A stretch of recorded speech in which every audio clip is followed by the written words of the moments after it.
Hey y'all, Rico Reviews here. It's not White Rice Wednesday, but I decided to do a Survivor video. So, with the finale being in three episodes, I decided to do a video regarding the final three. So, with the final three, I have a few thoughts on that. And obviously, we don't know who's going to be in the final three yet. However, these are kind of basically going to talk about my predictions, who will be in the final three, my thoughts, who I think will win, etc. So I thought to myself, with the current players that are in the game right now, if I were in the game, who would I want to take with me to the final three? And it's a little bit different because you also have to think in the back of your head that they have the fire making challenge, so you might have to send somebody to fire. So I really put some thought into it, and I really think if I were to take anybody to the finals, I would want to take Ben and Nick. My reasons are because Ben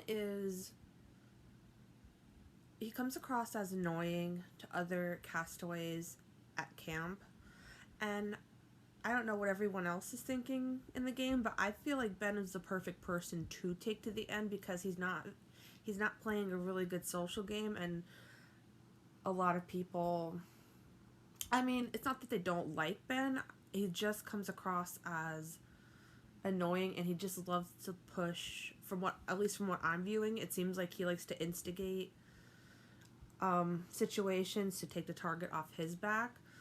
So for me, Ben would be the perfect person to take to the end because I don't think anybody would vote for him. Nick, being that I feel like I can make an argument against Nick because it doesn't seem like, from the viewer standpoint, it doesn't seem like he's done much during the game. Like, he's said, like, a tribal council and such, that he wants to play the game. He wants to make these moves. But either he's playing a really quiet game and we just haven't seen everything yet, but it just doesn't seem like Nick's playing, well, he's definitely not playing a visible game, I'll tell you that much, but it definitely, I definitely feel like I could beat Nick in the end, so I would definitely take Ben and Nick, but then you also have to think it's a different scenario because you have to take one with you, but then you have to send somebody to fire. So then it's like, who would you want to have them go against fire with the chance that you might potentially have to face them in the end? I would actually want Nick to go to fire, and I would actually want Ben to go. I'd actually want to take Ben with me as my pick for the final three, for my reasons I stated before. As far as who I'd want Nick to face in a fire-making challenge, I'm not sure because the rest of the castaways seem to have legit reasons why they should win the game. I mean, there's reasons for why they should win, there's reasons why they shouldn't, etc. And they're all really good players in their own right. They're all playing different games. Because I also think in the back of my head, who would I be able to beat? And it's really hard because you see Tony, he's more of an obvious threat. People know Tony's game, and you can see him making moves. Denise, you've seen her resume. She's revealed that she took out the queen, so I wouldn't want to be in the... I like Denise personally, but I would not want to be in the final three with her because I would have a hard time beating her. So I think, and I might be kicking myself for this, but I would almost want Michelle to be the person that Nick goes against, and I'm more of a Michelle fan this season than I was her season she won, but I feel like with all the people that are left, I'd have a better chance of beating Michelle, and it would be more evenly matched Nick and Michelle in a fire making challenge. And again, this is just a what if scenario. I've never played the game, so I have no idea what my game strategy would be. Hell, I'd be amazed I got to the finals. So it's a totally different thing. But this is just like a, hey, best case scenario, I got to the final 3. Like, who would I take? So I feel like my competition would, if Michelle did win a fire against Nick, I feel like my competition would be Michelle. And I guess that'll get me into why each person, what their case is to win. So I guess I'll start with Michelle since I was just talking about Michelle. So Michelle is definitely liked around camp. I don't think she's made any enemies. She's kind of playing behind the scenes and everything. And she seems, I don't know, her first season I had a hard time being a Michelle fan because I just didn't really seem like she did much. Like, but looking back, she had a great social game, and that's what mattered at the end. She seemed like how he had a great social game, and then he won immunity back to back at the end when it mattered. And this season, we saw Michelle take the chance to get an advantage in the game and used her fire token. So I feel like she's been able to use her resources very well. The arguments against Michelle that a jury might see, because that's the way I'm going to put it, because if you get to the final 3, you've already, like, outlasted everyone that's on the jury, so in that sense, you already are better. But the argument for Michelle that the jury can make is that, well, what moves did you make?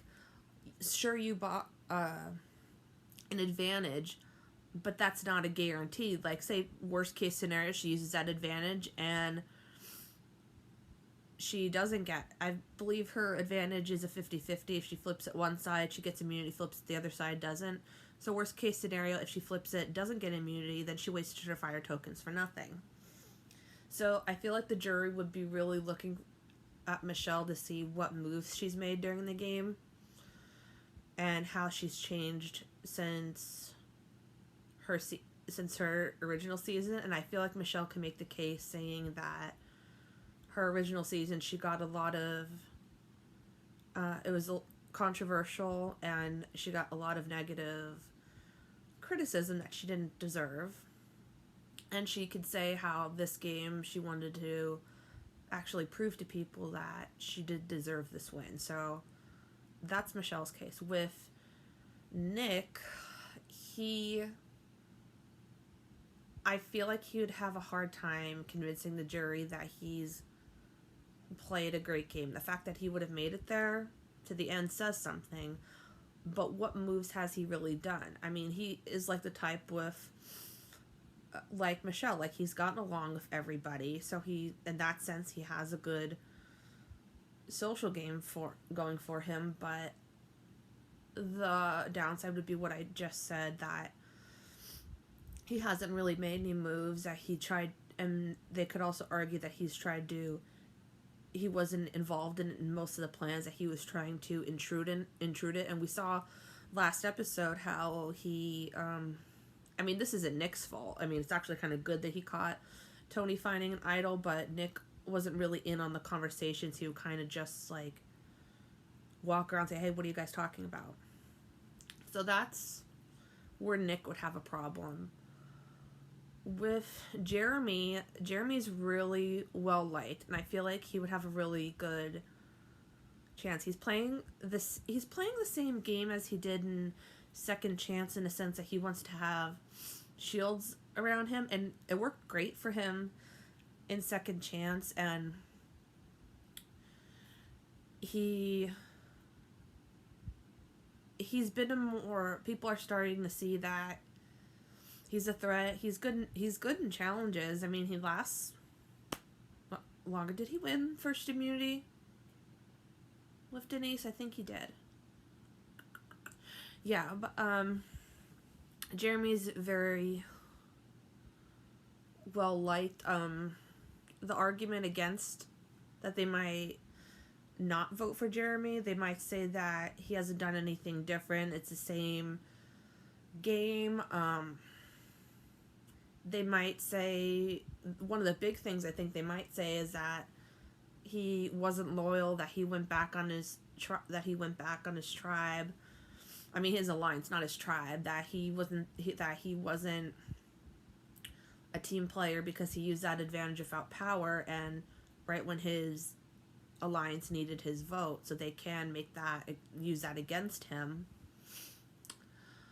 He could also make the argument saying that he did get advantages from the edge of extinction, and he was able to use that to get farther in the game. So I feel like Jeremy would have a good chance if he made it. With Denise, I feel like she's been a powerhouse. Again, she's been very well liked. I feel like her strengths would almost be used against her because she's won immunity, which is great. She won twice. I really need to catch up on Survivor. I mean, I've watched it, but some stuff you forget. But the big thing going for her is that she took out the queen. So she's known as the Queen Slayer right now. But people may not want to take Denise to the end for that reason, because they know that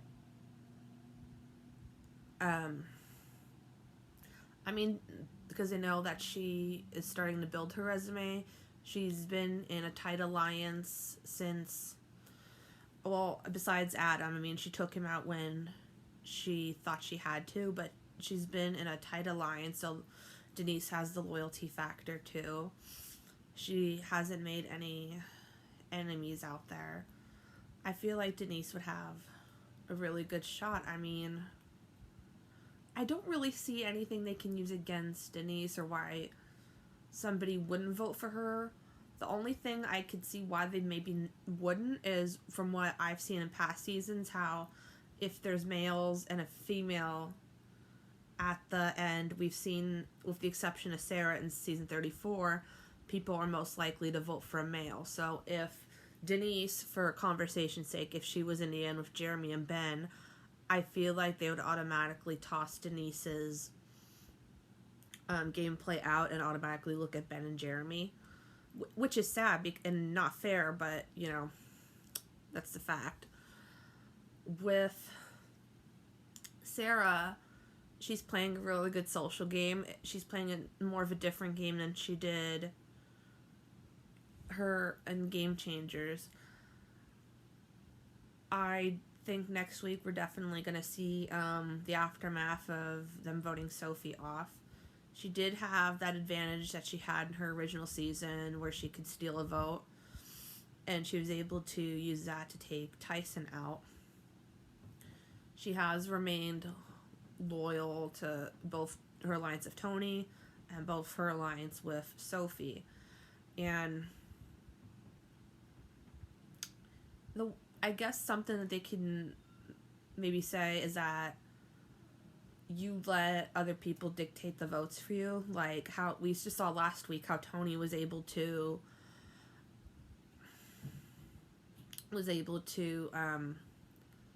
manipulate, I think it was last week or the week before, was able to manipulate Sarah to vote for Jeremy, saying that, oh, well, who said my name? And he's Jeremy. Okay, so that suddenly her vote changed then. So she was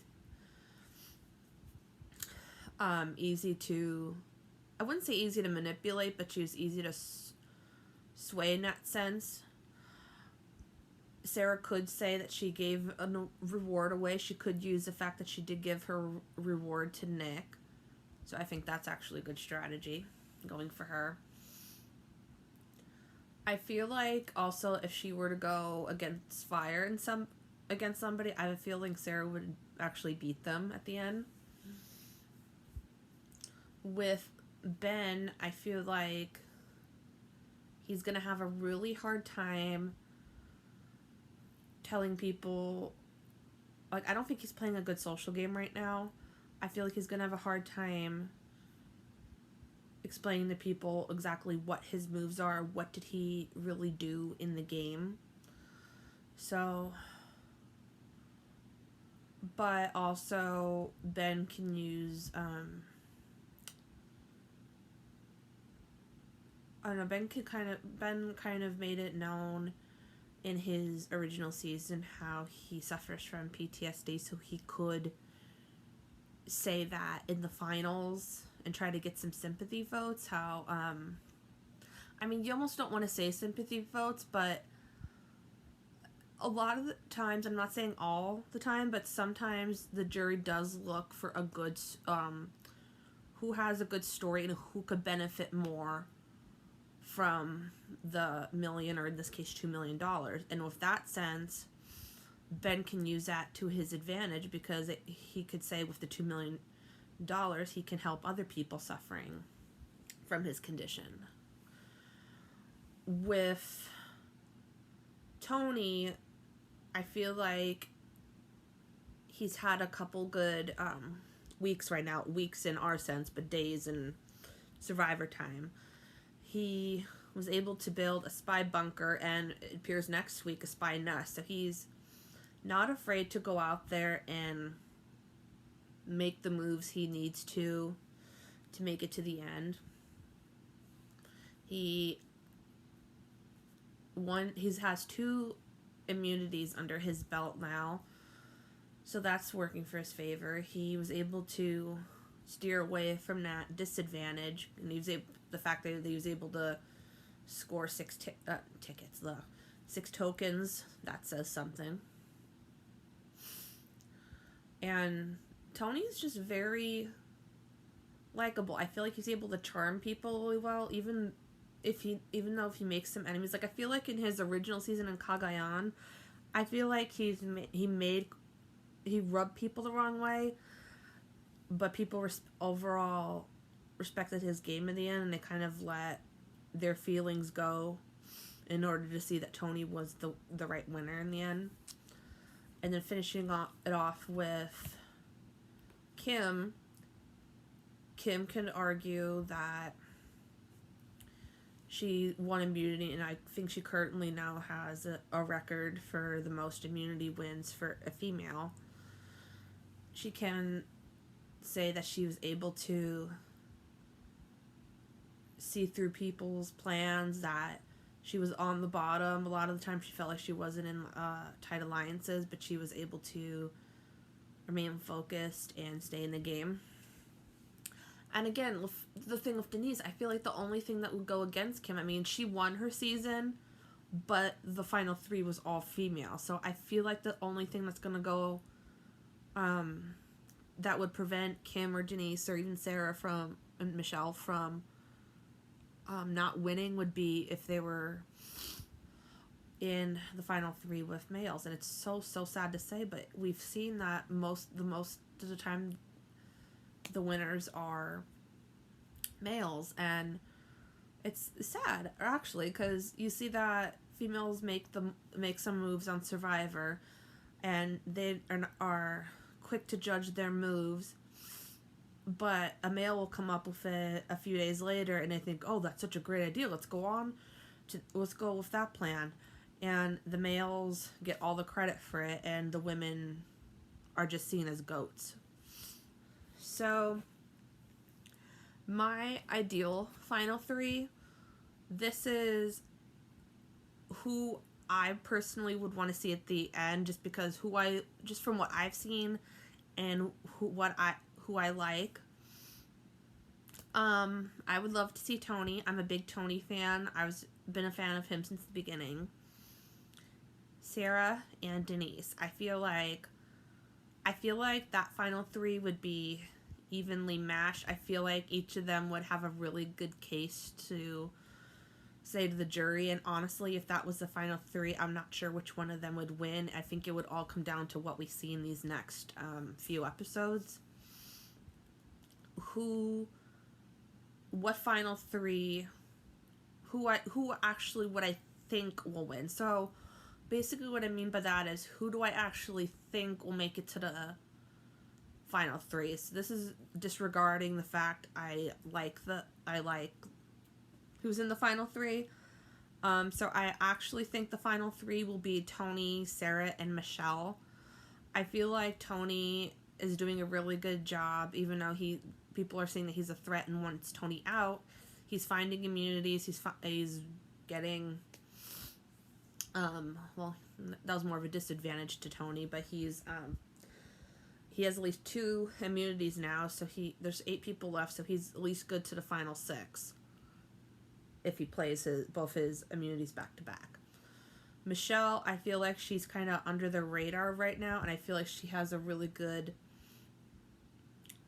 shot right now to make it to the end. And with Sarah, I feel like Tony will take Sarah to the end. I shouldn't really word it like that, but I mean that those two are in a good alliance, and I feel like those two could cause some damage. It looks like there's going to be some damage in the aftermath next week after Tony took out Sophie, but I feel like Sarah will be mad at first, but she'll see that she needs Tony, and Tony needs Sarah to get to the end. So the family visit actually brought up something interesting, because Michelle said that how there's like only a few castaways that have singles out there, and people are more, you see a lot of people with families. So that might be a determining factor in the final 3, because if you have somebody like Nick or Michelle in the final 3, they don't have any kids or anything. Michelle's single. Nick is getting married if he hasn't already gotten married. But his fiance came out. So with the family aspect, you have Tony, Jeremy, Sarah, Denise, Ben, and Kim. That in that aspect, that people might look at them against, say, Michelle or Nick and say, oh, well, they have a family, they could use this money to benefit their kids, save money for college for them, and that might look more appealing to the jury. If we're looking at the advantages aspect, you could look at Jeremy, Sarah, and Michelle. Kim had an idol at one point too. I mean, idols I forgot to put on my list of scenarios here. Best moves, again, that's someone's own interpretation of what they think is a good move. But I feel like if we're talking good moves right now, it'd be Tony, Denise, and Sarah. I mean, comment down below if you think anyone else made any better moves. So I feel like the final 3 will be interesting. What I love about Survivor is the jury is always different. I mean, just because you vote for somebody one way doesn't mean the person next to you will. And what I mean by that is the person next to you might vote for somebody who's won immunity challenges all the time, but then you might have somebody to the right of you who looks at social game, or you might look to the person to your left and they might pick their best alliance member out there. Like, everybody's different, and I feel like you just really have to sell your case to the jury. And I feel like with the new evolution of Survivor, I feel like it's not enough to win immunity challenges. I mean, they surely do help you get to the end, but you could win all the immunity challenges and find all the idols and play all the advantages, but if you're not well liked, then you're not gonna win the game. So I feel like the social game is key. Like, if you have a good social game, that might be better than actually winning immunity. I mean, immunity will get you to the end, but then once you get to the end, you have to finish strong, and you have to prove, like, what what did you do? I mean, I guess it's not the right words to say because you won the challenges, you made the right moves with advantages. I mean, but we don't know because they could have played advantages and they could have played it wrong. They could have played idols, but they played it incorrectly. So each person's version of who they think should win Survivor is completely different from everyone else's. We don't know what goes on in Ponderosa, or in this case, Edge of Extinction. I'm sure there is some game talk, and I feel like with the whole Edge part, that aspect, I feel like if the person from the Edge of Extinction makes it back into the game, well, they will make it back into the game, but I mean, if they make it to the final 3, they already have an up on the other castaways because they have lived with the people from the Edge of Extinction, and they can get information from the other players on Edge of Extinction. Like, I feel like if anybody were to make it back in the game from the Edge and have a good chance of winning, would be Natalie. And I'm not a Natalie fan, but you can't take away the game she's playing right now. Like, she's playing a really good game on the Edge of Extinction. She could say, like, that she was there from the beginning. She found the most fire tokens. She was able to give them to the right people. And she bought advantage in the challenge. She could, I don't know how many fire tokens she has now, but she could have enough to get an advantage and play an idol. So she's playing a really badass game right now. So, but then again, like, Chris was like 3rd or 4th out in his season, and a lot of people didn't like the fact that he won, but then he made that move that he gave up his immunity necklace and he went to fire against Evans. So I feel like in the end that got him the win. So I feel like with Natalie being there longer, she might have the edge on everyone else, but the only reason why I didn't put the Edge of Extinction castaways into the final 3 scenario is because it would take me forever to go through all those different scenarios and combinations. I might do a separate video on the best chances of who will win the final Edge of Extinction challenge. So, wow, this video was a lot longer than I anticipated. Comment down below who you think will be in the final 3, who you want to be in the final 3, etc. I feel like the finale is going to come in about 3 weeks. Yeah, about 2.5, 3 weeks. So yeah, I'm excited. So I hope you guys enjoyed my video. And tune in to Survivor Wednesdays, 8 p.m. on CBS. So next time, stay regal.